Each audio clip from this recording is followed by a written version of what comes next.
கோவை சரவணம்பட்டியில் மின்சாரம் தாக்கி 2 குழந்தைகள் உயிரிழந்த சம்பவம் தொடர்பாக குடியிருப்பின் எலக்ட்ரீஷியன் மற்றும் நிர்வாகிகளிடம் சரவணம்பட்டி போலீசார் விசாரணை நடத்தி வருகின்றனர்.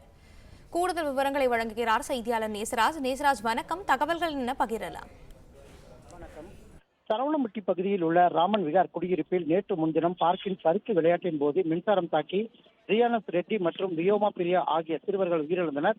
இந்த சம்பவம் தொடர்பாக சரவணம்பட்டி போலீசார் விசாரணை நடத்தி வருகின்றனர். இந்த நிலையில் தற்பொழுது அந்த குடியிருப்பில் எலக்ட்ரீஷியனாக பணிபுரியும் குமார் மற்றும் நிர்வாகிகளை சரவணம்பட்டி ஆய்வாளர் சரவணன் தலைமையில் விசாரணை நடைபெற்று வருகிறது.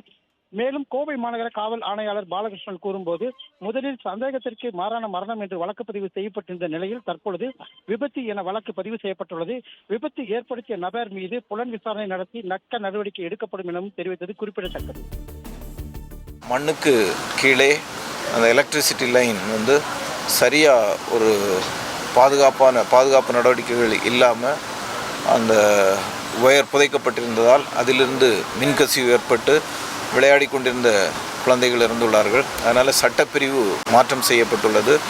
இப்போ யார் அந்த நெக்லிஜென்ஸுக்கு, அதாவது சரியாக பராமரிக்காமல் இருந்ததற்கு யார் காரணம் என்பதை புலன் விசாரணை செய்து வருகின்றோம். இதில் முக்கியமாக இந்த எலக்ட்ரிசிட்டி டிபார்ட்மெண்ட்டோட இபியோட அந்த கைட்லைன்ஸ் இருக்குது, கார்ப்பரேஷனுடைய கைட்லைன்ஸ் இருக்குது.